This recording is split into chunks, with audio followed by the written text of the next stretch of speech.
Ozymandias focuses on a traveller who's discovered a smashed statue of a once great Egyptian king, exploring the insignificance of man in the face of the power of time.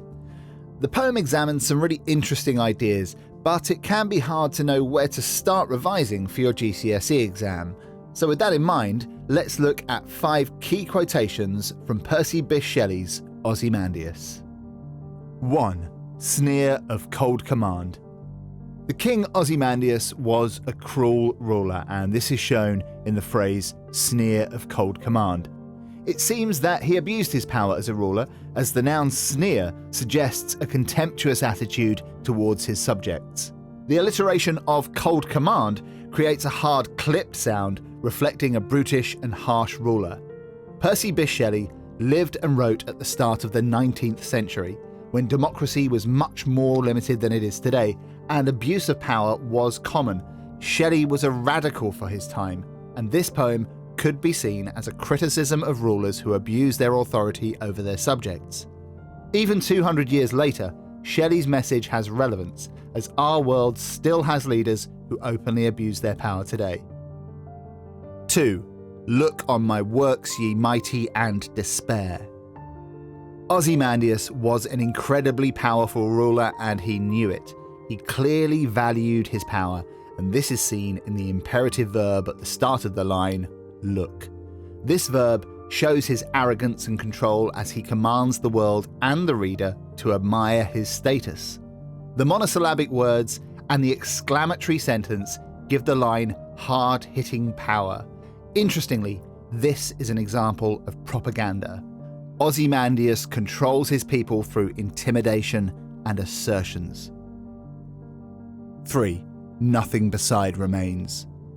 This line ironically contrasts with the previous line, with its hyperbolic arrogant certainty, look on my works. The simple definitive statement, nothing beside remains, undercuts all of Ozymandias' grand claims.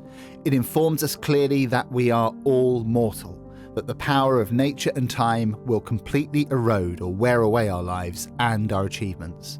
The word nothing is absolute, allowing Ozymandias not one shred of control that he used to enjoy. 4. The lone and level sands stretch far away.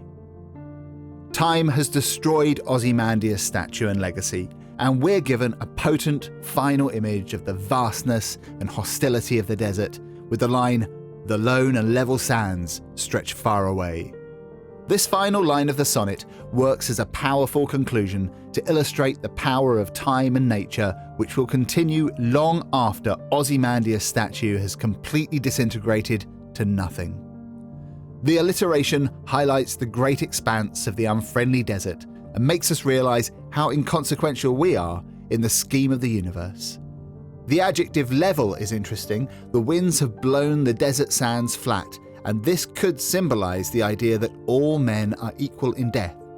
Shelley could perhaps be referring here to the recent defeat of Napoleon, the French emperor viewed by British society as a tyrant.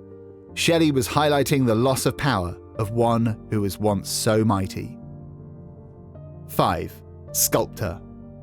Shelley refers to the sculptor, the artist who created the statue, and in doing so, he perhaps suggests that mankind is not entirely weak.